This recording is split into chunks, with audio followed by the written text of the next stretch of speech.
We are heading straight to Florida today for a look at a property that sits in a very interesting spot. The listing agent is Jenine Loche of Epique Realty. Epique Realty. Okay. And the address, for anyone wanting to follow along, is 1306 East Church Street, Plant City, Florida, 33563. Plant City. That's a fascinating area. You're kind of caught in that gravity between Tampa and Orlando. Exactly.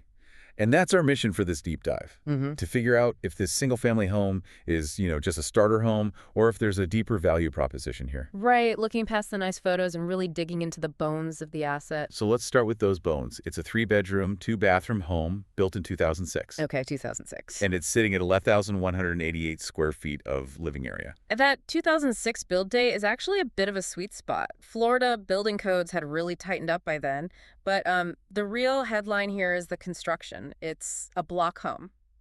So concrete block, is that just a durability thing? Or... It's durability, yes, but it's also an insurance factor, a huge one. Okay. In Central Florida, with humidity and termites, wood frame homes can be a challenge.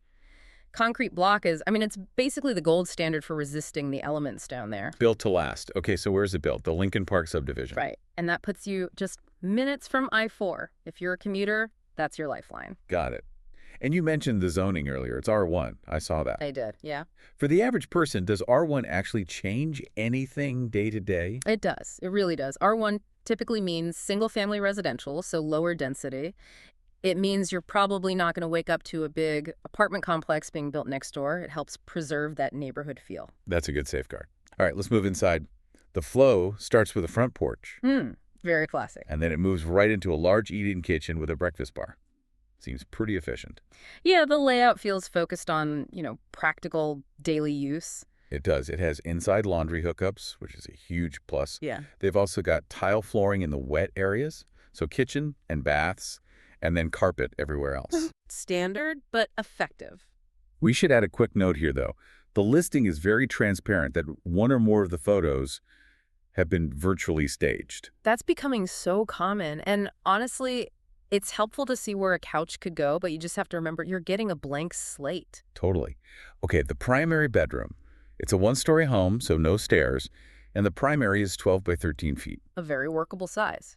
But the real value drivers are the ensuite bathroom and the walk-in closet. Right. In a home this size, getting a dedicated walk-in is a really big win for storage. And the other 2 bedrooms look like they have decent separation, a 12 by 10 and a 10 by 10. It's a good split. Works well for a small family or, a dedicated home office. All right, let's talk numbers.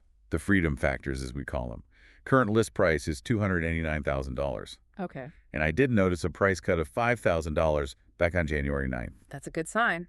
It signals an active seller who's watching the market. And financing looks wide open. Cash, conventional, FHA, VA. But you flagged something about the restrictions, the hidden value. Yes. This is the part that usually gets people's attention. No HOA. Zero. No monthly fees. And maybe more importantly, no oversight board telling you what you can and can't do. Wow, that is getting rare. It is. And the other huge factor is the flood zone. The listing states there is no flood zone. Which means lower insurance premiums, I assume? Significantly lower. In Florida, flood insurance is a major, major cost.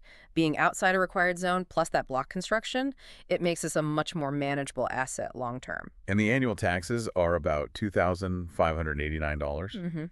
So when you stack it all up, the block construction, the I-4 access, a good price, and no HOA.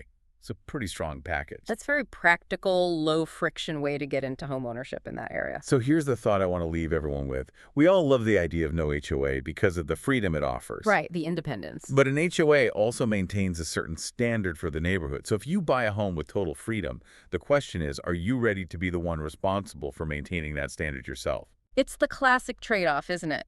Do you want the rules or do you want the responsibility? Something to think about. Thanks for diving in today. Always a pleasure. Catch you next time.